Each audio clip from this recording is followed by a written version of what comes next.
झोपड़ी के द्वार पर बाप और बेटा दोनों एक बुझे हुए अलाव के सामने चुपचाप बैठे हुए थे और अंदर बेटे की जवान बीबी बुधिया प्रसव वेदना में पछाड़ खा रही थी। रह रह कर उसके मुंह से ऐसी दिल हिला देने वाली आवाज़ निकलती थी कि दोनों कलेजा थाम लेते थे। जाड़ों की रात थी, प्राकृतिक सन्नाटे में डूबी हुई। सारा गांव अंधकार में लाय हो गया था। घीसू ने कहा, मालूम होता है बचेगी नहीं। सारा दिन दौड़ते हो गया। जरा देख तो आ। माधव चिढ़कर बोला, मरना ही है तो जल्दी मर क्यों नहीं जाती? देख कर क्या करूं? तू बड़ा बेदर्द है बे।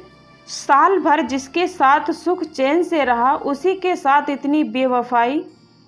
तो तुझसे तो उसका तड़पना और हाथ पांव पटकना नहीं देखा जाता। चमारों का कुनवा था और सारे गांव में बदनाम। घीसू एक दिन काम करता तो 3 दिन आराम करता। माधव इतना कामचोर था कि आध घंटे काम करता तो आधे घंटे भर चिलम पीता। इसीलिए उन्हें कहीं मजदूरी नहीं मिलती थी। घर में मुट्ठी भर भी अनाज मौजूद हो तो उनके लिए काम करने की कसम थी। जब 2-4 फंके हो जाते तो घीसू पेड़ पर चढ़कर लकड़ियां तोड़ लाता और माधव बाजार से बेच लाता। और जब तक वह पैसे रहते दोनों इधर उधर मारे मारे फिरते। गांव में काम की कमी ना थी। किसानों का गांव था। मेहनती आदमी के लिए 50 काम थे, मगर इन दोनों को उसी वक्त बुलाते जब 2 आदमियों से एक का काम पाकर भी संतोष कर लेने के सिवा और कोई चारा ना होता। अगर दोनों साधु होते तो उन्हें संतोष और धैर्य के लिए स्वयं और नियम की बिल्कुल ज़रूरत ना होती। यह तो इसकी प्राकृतिक थी। विचित्र जीवन था इनका। घर में मिट्टी के 2-4 बर्तन के सिवा कोई संपत्ति नहीं। फटे चिथड़े से अपनी नग्नता को ढके हुए जिए जा रहे थे। संसार की चिंताओं से मुक्त, कर्ज से लदे हुए, गलतियां भी खाते, मार भी खाते, मगर कोई गम नहीं। दिन इतने की वसूली की बिल्कुल आस ना करने पर भी लोग इन्हें कुछ ना कुछ कर्ज दे देते थे। मटर आलू की फसल में दूसरों के खेतों से मटर या आलू उखाड़ लाते और भून भून कर खा लेते, या 10-5 दिन ऊख उखाड़ लाते और रात को चूसते। घीसू ने इसी आशा वृत्ति से 60 साल की उम्र काट दी और माधव भी सपूत बेटे की तरह बाप के पद चिन्हों पर चल रहा था, बल्कि उसका नाम और भी उजागर कर रहा था। इस वक्त भी दोनों अलाव के सामने बैठकर आलू भून रहे थे, जो कि किसी खेत से खोद लाए थे। घीसू की स्त्री का तो बहुत दिन हुए देहांत हो गया था। माधव का ब्याह पिछले साल हुआ था। जब से यह औरत आई थी उसने इस खानदान में व्यवस्था की नींव डाली थी और इन दोनों बेगैरतों का दोखज भरती रहती थी।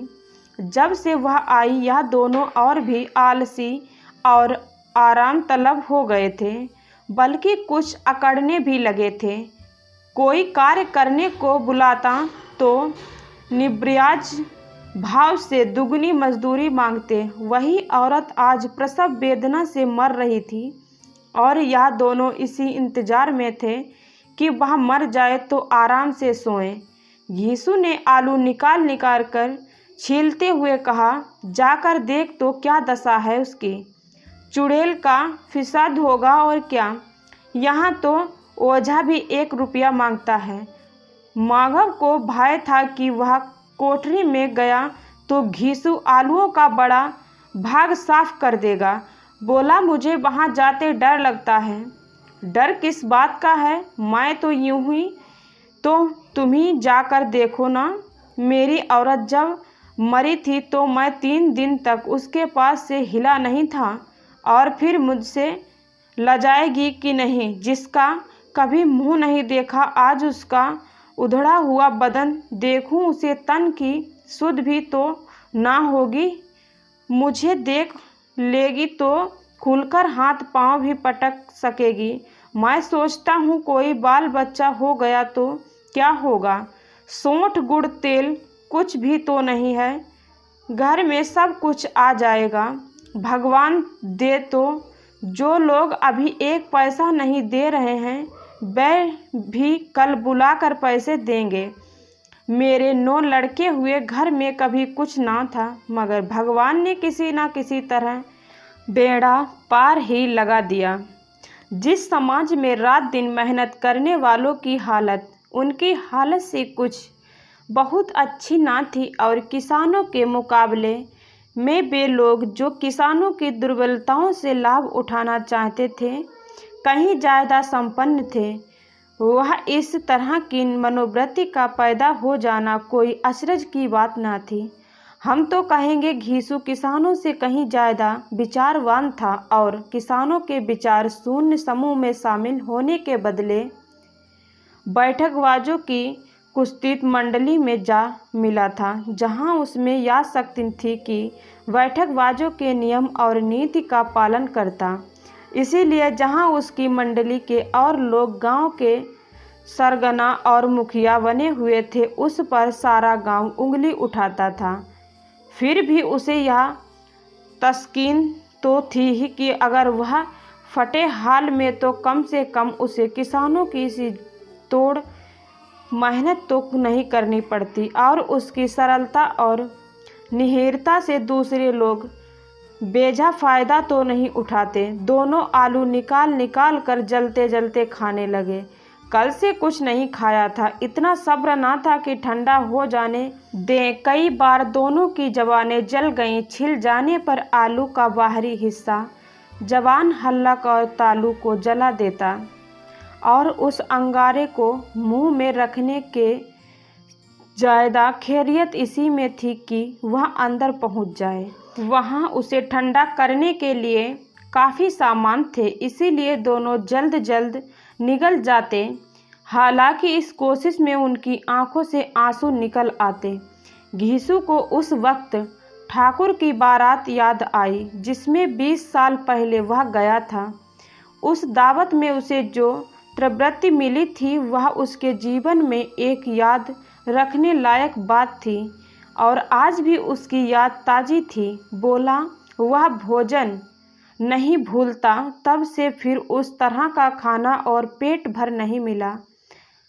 लड़की वालों ने सबको भर पेट पूरियां खिलाई थी। सबको छोटे बड़े सब ने पूरियां खाईं, और असली घी की चटनी, रायता, 3 तरह से सूखे साग, एक रसेदार तरकारी, दही, चटनी, मिठाई। अब क्या बताऊं कि उस भोजन में क्या स्वाद मिला। कोई रोक टोक नहीं थी। जो चीज़ चाहो मांगो, जितना चाहो खाओ। लोगों ने ऐसा खाया कि किसी से पानी ना पिया गया। मगर परोसने वाले हैं कि पत्तल में गरम गरम गोल गोल सूबियत कचौरियाँ डाल देते हैं। मना करते हैं कि नहीं चाहिए, पत्तल पर हाथ रोके हुए हैं, मगर वह है कि दिए जाते हैं। और जब सबने मुंह धो लिया तो पान इलायची भी मिली, मगर मुझे पान लेने की कहाँ सुध थी। खड़ा हुआ ना जाता था। चटपट जाकर अपने कम्बल पर लेट गया। ऐसा दिल दरियाब था वह। ठाकुर माधव ने इस पदार्थों का मन ही मन मजा लेते हुए कहा, अब हमें कोई ऐसा भोज नहीं खिलाता। अब कोई क्या खिलाएगा। वह जमाना दूसरा था। अब तो सबको किफायत सूझती है। शादी ब्याह में मत खर्च करो, क्रियाक्रम में मत खर्च करो। पूछो गरीबों का माल बटोर समेट कर कहाँ रखेंगे। बटोरने में तो कमी नहीं है, हाँ खर्च में किफायत सूझती है। तुमने 20 पूरियां खाई होंगी। 20 से ज़्यादा खाई थी। मैं 50 खा जाता। 50 से कम मैंने ना खाई होंगी। अच्छा पका था। तू तो मेरा आधा भी नहीं है। आलू खाकर दोनों ने पानी पिया, और वही अलाव के सामने अपनी धोतियां ओढ़कर पांव पेट में डाले सो रहे, जैसे दो बड़े बड़े अजगर गुंडिया मारे पड़े हों और बुधिया अभी तक करहा रही थी। दोस्तों, पार्ट 2 सुनने के लिए लाइक शेयर कमेंट जरूर करें। चैनल पर नए हैं तो सब्सक्राइब जरूर करें। धन्यवाद।